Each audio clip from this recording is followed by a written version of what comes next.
নমস্কাৰ বন্ধুবৰ্গৰ সকলোকে মোৰ ইউটিউব চেনেললৈ পুনৰবাৰ স্বাগতম। তো বন্ধু বান্ধৱীসকল, অসম পুলিচৰ বাবে এটা বিগ আপডেট। তো প্ৰথমে অসম পুলিচৰ যিখিনি ভেকেঞ্চি ইণ্টাৰভিউ হ'ব লগা আছে সেই ভেকেঞ্চিখিনি প্ৰথমে হ'ব আপোনালোকৰ ৰিটেন টেষ্ট, তাৰপিছত হ'ব আপোনালোকৰ ফিজিকেল টেষ্ট। তো বহুতৰে মাজত বহুত কেণ্ডিডেটৰ মাজত বহুত বন্ধুবৰ্গৰ মাজত এটা কনফিউজন আছে যে প্ৰথম হ'ব ৰিটেন টেষ্ট, যিটো আগতে ফিজিকেল টেষ্ট হৈছিল অসম পুলিচৰ ABEB কনষ্টেবলৰ ভেকেঞ্চিখিনি। তো এইবাৰ প্ৰথম হ'ব ৰিটেন টেষ্ট, তাৰপিছতহে হ'ব আপোনালোকৰ ফিজিকেল টেষ্ট। তো তাৰ ওপৰত বহু কেণ্ডিডেটৰ মাজত এটা কনফিউজন আছে, কিয়নো অলপ দিনৰ আগতে আমাৰ মুখ্যমন্ত্ৰীয়ে ঘোষণা কৰিছে যে জুন মাহত এক্সাম হ'ব, জুন মাহত পৰীক্ষা হ'ব, সকলোৱে ৰেডি হৈ থাকক। তো এতিয়া কথা হ'ল যে কি পৰীক্ষাৰ কথা কৈছে, তো ফিজিকেল টেষ্টৰ পৰীক্ষাৰ কথা কৈছে নে ৰিটেন টেষ্টৰ পৰীক্ষাৰ কথা কৈছে জুন মাহত, প্ৰথম জুন মাহত।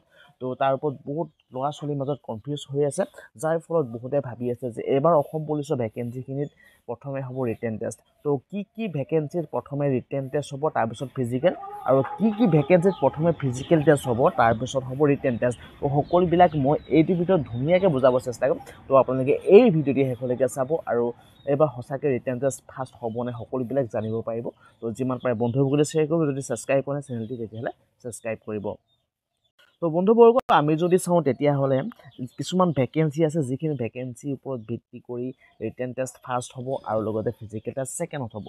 আৰু যিখন বহুতৰে এইটো প্ৰব্লেম হ'ল যে বহুতো কনফিউজ হ'ল যে প্ৰথমে এক্সাম হ'বনে ৰিটেন টেষ্ট হ'ব। তাৰ ওপৰত আমাৰ মুখ্যমন্ত্ৰীয়ে যিহেতু প্ৰকাশ কৰিছিল যে জুন মাহত পৰীক্ষা হ'ব, এতিয়া কোন পৰীক্ষা তাৰ ওপৰত কনফিউজ হোৱাৰ বাবে বহুতৰে এটা খেলিমেলি সৃষ্টি হৈছে। তো আপোনালোকে নিশ্চয় গম পায়, আগতে যদি ইণ্টাৰভিউ দিছে তেতিয়াহ'লে অসম পুলিচৰ ABEB কনষ্টেবলত যিখিনি ভেকেঞ্চি যিখিনি ইণ্টাৰভিউ হ'ব লগা আছে সেইখিনি ইণ্টাৰভিউ প্ৰথমে হ'ব ফিজিকেল টেষ্ট। আপোনালোকে নিশ্চয় গম পায় প্ৰথম ফিজিকেল টেষ্ট হ'ব, আৰু এডভাৰটাইজমেণ্টতো লিখাই আছে যে চিলেকশ্যন প্ৰচেছত যদি চাই তেতিয়াহ'লে তাত লিখাই আছে প্ৰথমে হ'ব ফিজিকেল টেষ্ট, তাৰপাছত হ'ব ৰিটেন টেষ্ট। তো কোনো ধৰণৰ ABEB কনষ্টেবল পোষ্টখিনিৰ বাবে প্ৰথমে ৰিটেন টেষ্ট নহয়, অনলি প্ৰথমত হ'ব PST PET হ'ব, তাৰপিছতহে ৰিটেন টেষ্ট হ'ব। আৰু কিছুমান পোষ্ট আছে, যিখিনি পোষ্ট হৈছে SI পোষ্ট, ছাব ইনস্পেক্টৰ যিখিনি পোষ্ট আছে সেইখিনিত প্ৰথমে হ'ব আপোনালোকৰ ৰিটেন টেষ্ট, প্ৰথমে হ'ব ৰিটেন, তাৰপিছত হ'ব ফিজিকেল। তো আপোনালোকে SI যদি দিয়ে তেতিয়াহ'লে প্ৰথমে আপোনালোকে ৰিটেন টেষ্ট দিব লাগিব। ৰিটেন টেষ্টত কোৱালিফাই হ'লে আপোনালোকে ফিজিকেলৰ বাবে PET PSTৰ বাবে কোৱালিফাই হ'ব।